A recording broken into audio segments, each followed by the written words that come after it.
jirtu daawwattoota Qubee TV kan daawwachaa jirtan oduu qubeeti. Oduu sa'aatii kana kan isinitti himu ani Beekanii Taakkalaati.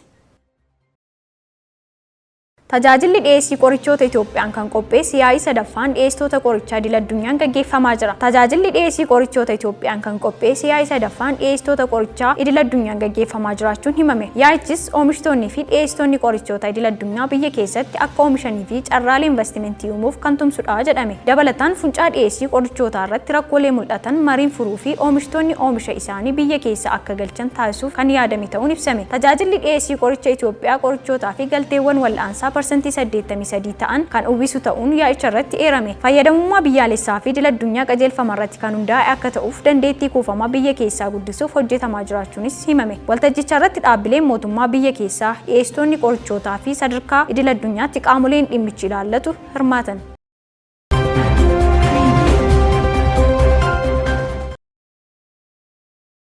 Sadarkaa naannoo Oromiyaatti manneen barnootaa banamuun adeemsi baruu fi barsiisuu bara 2016 har'a eegale. Sadarkaa naannoo Oromiyaatti manneen barnootaa banamuun adeemsi baruu fi barsiisuu kan bara 2016 guyyaa har'a akka eegaletu himame. Ganama har'aa sa'aatii 2 walakkaa irraa jalqabee manneen barnootaa naannoo Oromiyaa keessatti argaman hundi hojii baruu barsiisuu eegalan. Sirna banisa manneen barnootaa wal qabatees duulli torban ja'aaf turu daa'imman kutaa 1-4 jiran barreessuu, dubbisuu, lakkoofsota qayyabachuu fi herreguu dandeessisu manneen barnootaa hundatti kan gaggeeffamu ta'uu ragaan biiroo barnoota Oromiyaa irraa argame ni mul'isa.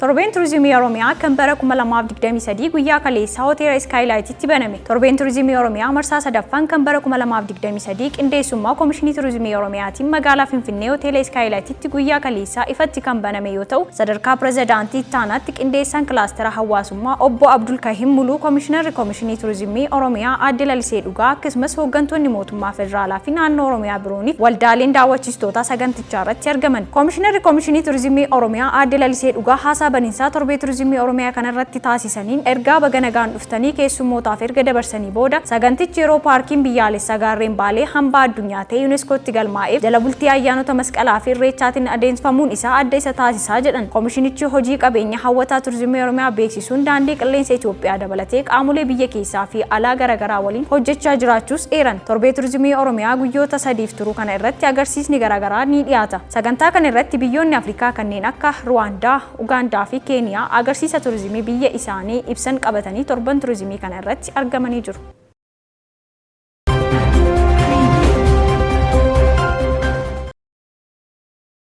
Ayyaanni masqalaa nagaan akka kabajamu deeggarsa taasisuun hojii qaamolee hundaati jedhame. Ayyaanni masqalaa nagaan akka kabajamu deeggarsa taasisuun hojii qaamolee hundaa ta'uun ibsame. Dhimmicha ilaalchuun abbootii amantaa fi qaamoleen nageenyaa magaalaa Shaggar waliin galma giddugala aadaa Oromootti mariin gaggeeffame.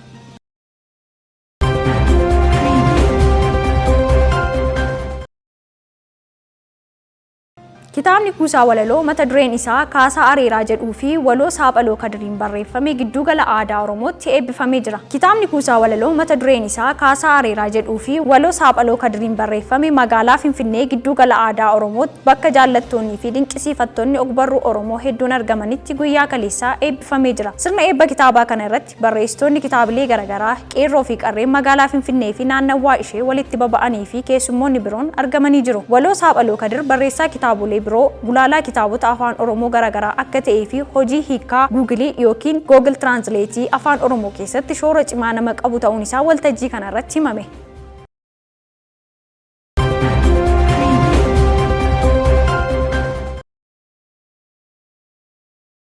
Kitaabni mata dureen isaa Seenaa Oromoo fi Gatii Faallaa jedhu kan dargaggoo yeroo san tulluun barreeffame guyyaa kaleessaa hoteela Kakumaammeetti eebbifame. Kitaabni mata dureen isaa Seenaa Oromoo fi Gatii Faallaa jedhuuf kan dargaggoo yeroo san tulluu amanteen barreeffame magaalaa Finfinnee hoteela Kakumaammeetti guyyaa kaleessaa eebbifamee jira. Sirna eebba kitaabaa kana irratti maanguddoonni qeerroo fi qarreen magaalaa Finfinnee fi naannawaa ishee irraa dhufanii fi keessummoonni affeeraman biroon argaman. Yeroo san amantee kanaan duras kitaabolee mata dureen isaanii Atis Akka Kee fi Dhangaa Firaa jedhan barreessuun dubbistoota biraan ga'ee kan jiru yoo ta'u, guyyaa kaleessaa immoo kitaaba isaa sadaffaa kana eebbisiisee jira.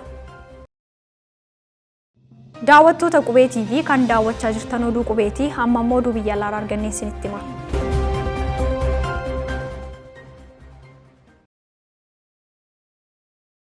Ogeeyyiin fayyaa biyya Jaappaan yeroo jalqabaatiif daawwaa ilkaan biqilchuu oomishuuf akka jiran himan. Gareen ogeeyyii biyya Jaappaan daawwaa addunyaa keenya irratti haaraa ta'ee fi yeroo jalqabaaf faayidaa irra ooluuf jiru daawwaa ilkaan buqqee deebisee biqilchuuf gargaaru xumura bara faranjootaa bara 2030tti addunyaaf dhiyeessuuf akka jiran ifoomsan. Qorattoonni kun xiyyeeffannoon isaanii inni duraa dhukkuba aanodootiyaa jedhamu kan ilkaan daa'immanii guutummaatti yookiin gartokkeen akka hin biqille taasisu ittisuuf akka ta'etu ibsame. Daawwaan kun dursa irratti daa'imman dhukkuba aanodootiyaa kanaan miidhamaniif kanneen umuriin isaanii waggaa 2 haga 6 gidduutti argamaniif kan fayyadu ta'as jedhame. Kana malees daawwaan kun gara fuulduraatti ga'eessota ilkaan isaanii sababa adda addaan dhaban fayyaduuf akka danda'u gabaasni The Japan Times dhimmichaan wal qabsiisee baaseen ni mul'isa.